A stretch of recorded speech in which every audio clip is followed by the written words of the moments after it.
ত্রয়োদশ নির্বাচনে বিএনপি জয়ী হওয়ার পর সিলেটে 31 স্থানে মিছিল বাইর হয়, সেখানে কিছু স্লোগান আমরা শুনে আসবো।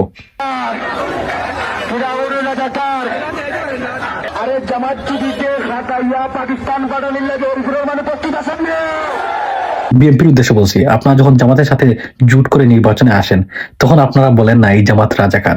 আপনাদের যখন একটি রাজনৈতিক বিপক্ষ দল প্রয়োজন তখন জামাতের সাথে নির্বাচনে এসে জয়ী হয়ে ক্ষমতায় যাওয়ার পর তখন আপনারা বলেন জামাত শিবির রাজাকার।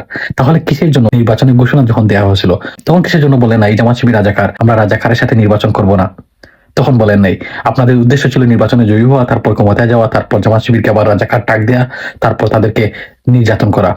আর আওয়ামী লীগ যারা করেন তাদের উদ্দেশ্য বলি, দেখুন আমাদের রাজনৈতিক নেগেটিভ প্রয়োজন, নেগেটিভ ছাড়া আপনি রাজনীতি করতে পারবেন না।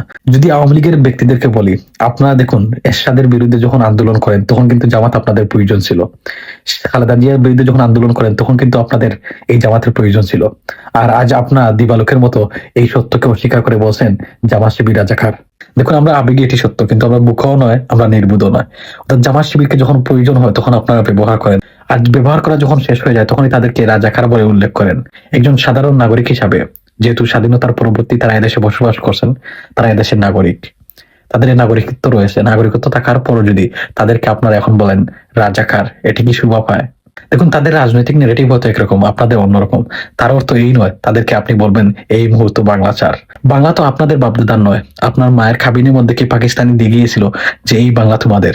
আর বাংলাদেশের জনগণ যারা কিনা এ ধরনের স্লোগান শোনার পর তারা আত্মবুদ্ধিহীন হয়ে যান, তাদের উদ্দেশ্যে বলি, দেখুন এদেশের রাজনৈতিক নেতারা, রাজনৈতিক দলগুলো প্রতিনিয়তই আপনাকে আমাকে ব্রেন ওয়াশ করে এ ধরনের নেগেটিভ আমাদের মাথার মধ্যে ঢুকিয়ে আমাদের দিয়ে এসব রাজনৈতিক দলগুলোর পিছনে প্রতিনিয়ত এ ধরনের কথা বলাচ্ছে। আর আমাদের মতো সাধারণ ছাত্র জনতা, আমাদের দেশের সাধারণ নাগরিক প্রতিনিয়ত জীবন দিচ্ছে আর ক্ষমতায় যাচ্ছেন এসব রাজনৈতিক দল। তো এখনো যদি আপনার এই অজ্ঞতার চোখ না খুলতে পারেন তাহলে 54 বছর না আর 300 বছর যদি আপনার এ ধরনের গোলামি করেন তারপর দেশে কখনো উন্নতি করতে পারবেন না।